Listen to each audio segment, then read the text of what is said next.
बिस्मिल्लाहिर्रहमानिर्रहीम। अब हमने जो है क्वेश्चन क्वेश्चन नंबर 3 से देखना था। Find the principle of each of the following. ठीक है, हमें इसमें देखना है प्रिंसिपल को। ये हमारे पास अमाउंट गिवन है, यानी कि हमें ये एस गिवन है। पिछले वाले क्वेश्चन में हमें पी गिवन था और हम एस फाइंड कर रहे थे। ठीक है, हम पिछले वाले क्वेश्चन में देखें हमें एस फाइंड कर रहे थे। अब यहाँ पे है जो हमें एस गिवन है अमाउंट, और नॉमिनल रेट यानी कि आई गिवन है, और हमने जो कन्वर्ट करना है quarterly, semi annually, monthly, annually, ये चीजें हैं, और यहाँ पे टाइम एन गिवन है। अब जो मंथ में होता है उसको पता है आपको 12 से डिवाइड करना पड़ता है। पहले आपको इसको ईयर्स में बनाना पड़ेगा, और फिर उसके बाद जो है क्वार्टरली के अकॉर्डिंग 4 से मतलब 4 से डिवाइड करना पड़ेगा। फिर 9 है, 9 मंथ्स को पहले 12 से डिवाइड करके पहले इसको ईयर्स में कन्वर्ट करना है, फिर बाद में 2 से मल्टीप्लाई करना पड़ेगा सेमी एनुअली के लिए। 45 मंथ्स है, इसको पहले 12 से डिवाइड करके हमें ईयर्स में कन्वर्ट करना पड़ेगा, बाद में मंथली के लिए फिर दोबारा से हमें 12 से मल्टीप्लाई करना पड़ेगा। ठीक है, इसी तरह से हम सारा करते गए, और लास्ट में आता है एनुअली के लिए। यहाँ पे 12 ईयर्स एंड 4 मंथ्स। 4 मंथ्स को फिर क्या करेंगे, 12 से डिवाइड करेंगे और मल्टीप्लाई कर देंगे। अभी देखिए पहले हम क्या करते हैं, एस लिख लिया जो गिवन था। आई हमने क्वार्टरली के लिए काम कर रहे हैं, 4 से डिवाइड किया, हमारे पास ये आ जाएगा। परसेंटेज को फिर हमने कन्वर्ट करना है पॉइंट्स में। सिमिलरली 4 ईयर्स एंड 5 मंथ्स था, तो 4 को ऐसी चीज रहने दिया, 5 को हमने डिवाइड कर दिया 12 ईयर, तो इसको ईयर्स में कन्वर्ट कर दिया। अब ईयर्स के बाद हमें फिर क्या करना है, क्वार्टरली में कन्वर्ट करना है। तो क्या करेंगे हम यहाँ पे, इसको बेसिकली हम 4 से क्या करेंगे, हम 4 से मल्टीप्लाई कर देंगे, हमारे पास ये बन जाएगा। ठीक है, ये 4 की एन बन जाएगा। फाइंड करना है प्रिंसिपल अमाउंट। ठीक है, अब S equal to P 1 + i⁻n हो जाएगा।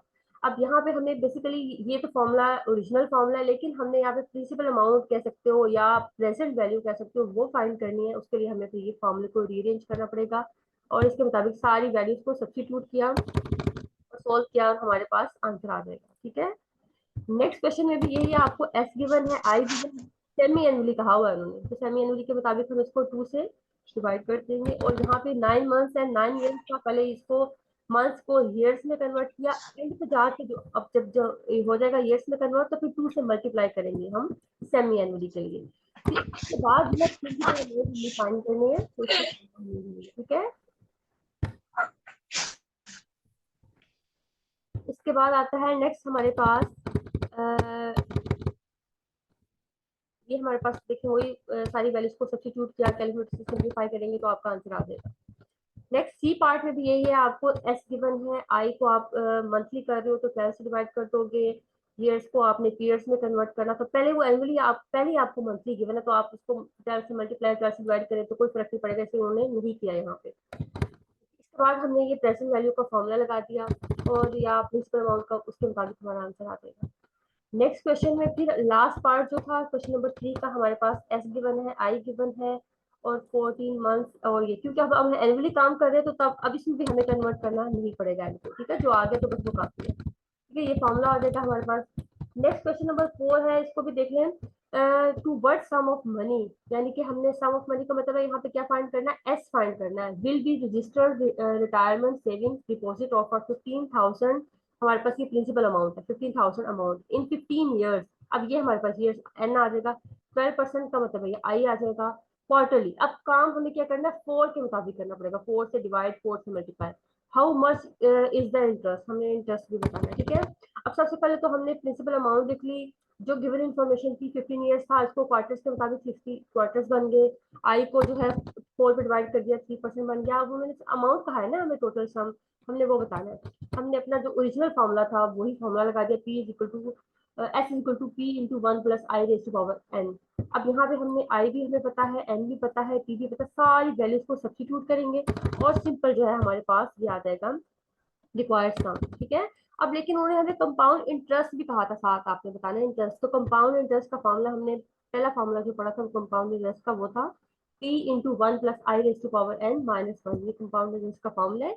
इसमें भी सारी वैल्यूज को सब्स्टिट्यूट करेंगे तो हमारे पास ये इंटरेस्ट आ जाएगा, और ये रिक्वायर्ड सम था। ठीक है, अब ये क्वेश्चन यहाँ तक क्लियर हो गया। दो चीजें फाइंड करी, दो फॉर्मूले पढ़े आज हमने कंपाउंड इंटरेस्ट के, तो वो दोनों यहाँ पे आ जाएंगे। नेक्स्ट है find out the compound amount. Compound amount भी फाइंड करें, यानी कि हमें एस भी फाइंड करना है, एंड कंपाउंड इंटरेस्ट, और जो भी पिछले क्वेश्चन में सेम वैसा है, और हमें कंपाउंड इंटरेस्ट भी फाइंड करना होगा at the end of 3 years. 3 years का मतलब है एंड हमारे पास 3 हो जाएगा, और सम ऑफ 20,000, ये इसका मतलब है कि हमें प्रिंसिपल अमाउंट गिवन है, बोरोड एट 6%। 6% हमारे पास जो आई आ जाएगा कंपाउंड एनुअली। एनुअली की बात है तो हमें कोई चेंज करना नहीं पड़ेगा, हमने पहले पी लिख लिया, एन लिख लिया, आई लिख लिया। अब यहाँ से हमने जो है एस अपना फॉर्मूले के मुताबिक कंपाउंड अमाउंट का फॉर्मूला लिख लिया, सारी वैल्यूज को पुट किया, क्योंकि हम चेंज क्यों नहीं कर रहे, एनुअली काम कर रहे हैं ना, इसलिए हमारा ना एन चेंज होगा ना आई चेंज होगा। सारी वैल्यूज को सब्स्टिट्यूट किया, सिंप्लीफाई किया, कैलकुलेटर में हमारे पास ये आ जाएगा। अब कंपाउंड इंटरेस्ट के लिए उन्होंने कहा कि आप कंपाउंड इंटरेस्ट का ये वाला फॉर्मूला भी लगा सकते हैं, एस माइनस पी करके, ठीक है। इंटरेस्ट का फॉर्मूला होता है ना कि आपने क्या किया, सम में से प्रिंसिपल अमाउंट को माइनस कर दिया, तो जो रिमेनिंग रहता है वो हमारे पास कंपाउंड इंटरेस्ट रहता है। हमने सिंपल इंटरेस्ट में भी फॉर्मूला पढ़ा था ना, S is equal to P plus I, ठीक है। ये फॉर्मूला पढ़ा था ना हमने कि हमारे पास सम किसके इक्वल होता है, प्रिंसिपल अमाउंट प्लस इंटरेस्ट के इक्वल होता है हमारे पास, ठीक है। अब हमने यहाँ पे इंटरेस्ट बताना है, तो हमने क्या किया, आई को यहीं पे रहने दिया और पी को साइड पे जाके माइनस कर दिया, इससे हमारे पास इंटरेस्ट का आ जाएगा, रिक्वायर्ड इंटरेस्ट क्या हो जाएगा, एस माइनस पी करके, ठीक है। आप ऐसे भी कर सकते हो, आपको फॉर्मूला पता उसके मुताबिक भी कर सकते हैं, ठीक है। तो अब हमने यहाँ से अपना रिक्वायर्ड जो है कंपाउंड इंटरेस्ट भी फाइंड कर लिया। इसके बाद आता है नेक्स्ट क्वेश्चन। अभी देखिए आपके सारे क्वेश्चन जो हमने एग्जांपल्स किए हैं उनसे रिलेटेड है, इसलिए मैं करवा रही हूँ।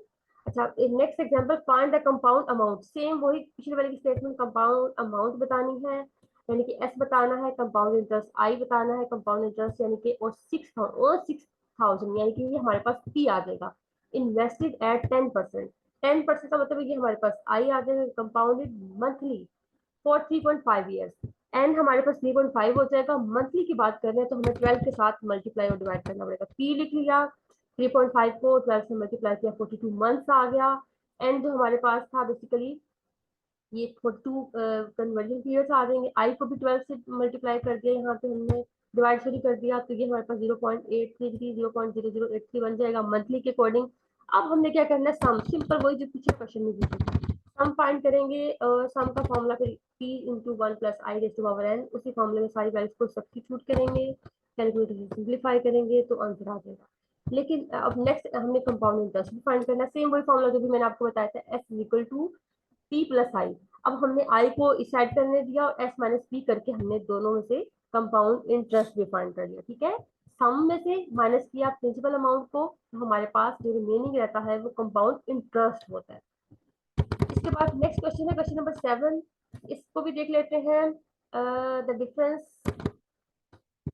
ये क्वेश्चन हमने मेरे ख्याल में नहीं किया, हमारे क्वेश्चन नंबर 6 तक की है, जो आज हमने एक्सरसाइज के क्वेश्चन की एग्जांपल्स देखी, तो क्वेश्चन नंबर 6 तक की इससे रिलेटेड थे। तो आई होप आपको क्लियर होगा। एनी क्वेश्चन किसी ने कुछ पूछना है तो पूछ सकते हैं।